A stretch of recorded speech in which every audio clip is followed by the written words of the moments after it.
امۃ یدعون الی الخیر ویامرون بالمعروف وینہون عن المنکر واولئک هم المفلحون. پہلے ہر ایک متقی ہو. یا ایھا الذین آمنوا اتقوا اللہ حق تقاتہ، آیت نمبر 102 یہ ہے. پھر جڑیں ملیں، واعتصموا بحبل اللہ جمیعا ولا تفرقوا، جمعیت بنو. اور پھر وَلْتَكُن مِّنكُمْ أُمَّةٌ، تین کام کرو بس. خیر کی طرف دعوت دو، نیکی کا حکم دو جہاں بھی حکم کا اختیار ہے. گھر میں تو نیکی کا حکم دو. اگر کوئی صاحب حیثیت ہے چودھری ہے کسی علاقے کا، اپنے محلے میں تو حکم دے. جس کو جو وجاہت جو حیثیت بھی کہیں حاصل ہے، باس ہے کسی دفتر کے اندر، وہاں تو نیکی کا حکم دے. وَيَنْهَوْنَ عَنِ الْمُنْكَرِ، اور بدی سے روکو. اس بدی سے روکنے کے پھر 3 درجے حدیث میں آئے. من رأى منكم منكرا فليغيره بيده فإن لم يستطع فبلسانه فإن لم يستطع فبقلبه وذلك ضعف الإيمان. جو بھی تم میں سے کسی بدی کو دیکھے، برائی کو دیکھے، اس کا فرض ہے کہ ہاتھ سے روکے، طاقت سے روکے. اس کی قوت نہ رکھتا ہو زبان سے روکے، اس کی بھی ہمت نہ ہو تو دل میں نفرت ضرور رکھے، اور یہ ایمان کا کمزور ترین درجہ ہے. اسی کو 2 حصوں میں تقسیم کر لیجئے. جب تک طاقت کافی نہیں ہے، زبان ہی سے دعوت الی الخیر ہوگی، زبان ہی سے امر بالمعروف ہوگا، زبان ہی سے نہی عن المنکر ہوگا، طاقت استعمال نہیں ہوگی. جیسے کہ حضور صلی اللہ علیہ وسلم نے پہلے دن کہا یہ بت سب بکواس ہیں، یہ ان کی کوئی حیثیت نہیں. ان ہی الا اسماء سمیتموہا، یہ تم نے نام رکھ چھوڑے، ان کی کوئی حقیقت نہیں. کسی بت کو توڑا نہیں. 12 برس تک اسی سے نے کعبہ میں نماز پڑھی ہے جس میں بت رکھے ہوئے تھے، اسی کعبے کا طواف کیا جس میں بت رکھے ہوئے تھے. ہجرت کے 7ویں برس عمرہ قضا کرنے گئے ہیں تو اسی کعبے کا طواف کیا جس میں بت رکھے ہوئے تھے. وہی نماز پڑھی ہے، دائیں بھی بت، بائیں بھی بت، سامنے بھی بت، پیچھے بھی بت. ہاں طاقت کے ساتھ جب گئے اگلے ہی سال سن 8 میں، اب جاتے ہی 10,000 قدوسیوں کے ساتھ جب داخل ہوئے، پہلا کام کیا کیا؟ جاء الحق وزهق الباطل ان الباطل كان زهوقا. ایک ایک بت کو گرایا ہے، توڑا. یہ ہوا، یہ طریقہ ہے، طریقہ نبوی ہے.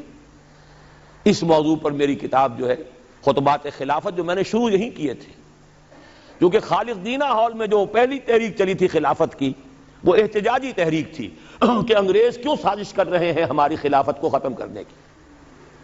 اس میں جو ہمارے اکابرین تھے، اس میں مولانا محمد علی جوہر تھے، مولانا حسین احمد مدنی تھے، مولانا ابوالکلام آزاد تھے. ان پر مقدمہ خالق دینہ ہال میں چلا تھا، جس پر سے آپ گزرتے رہتے ہوں گے بندر روڈ پر. وہیں سے میں نے 3 سال پہلے خطبات خلافت کا آغاز کیا تھا. 4 دن خطبات تھے.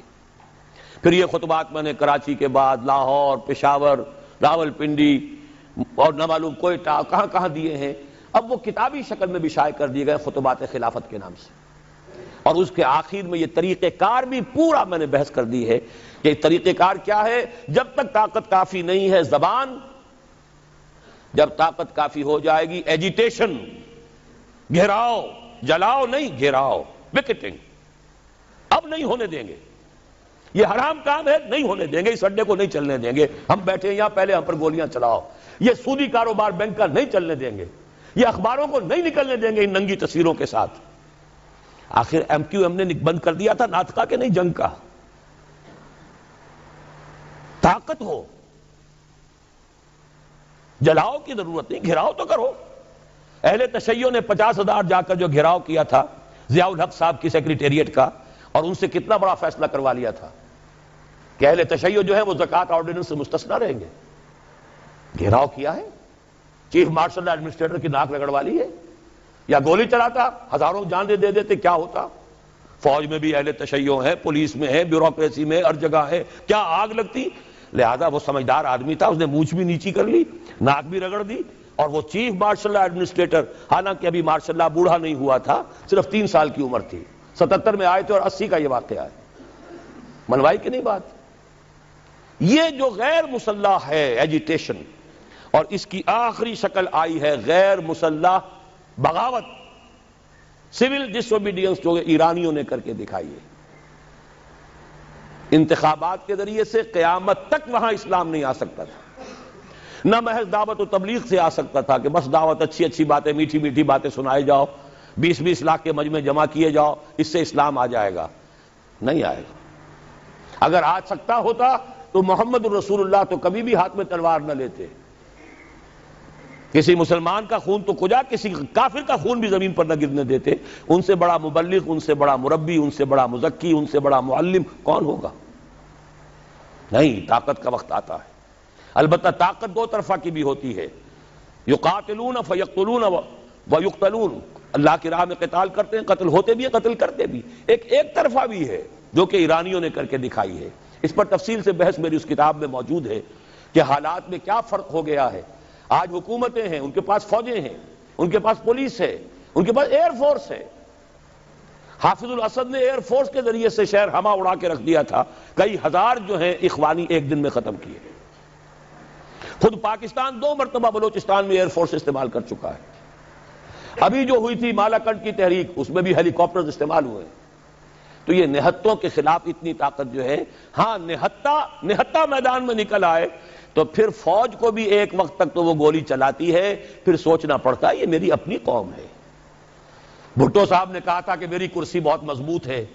کہاں مضبوط ثابت ہوئی تھی؟ وہ مضبوطی تھی تو فوج کے بل پر تھی.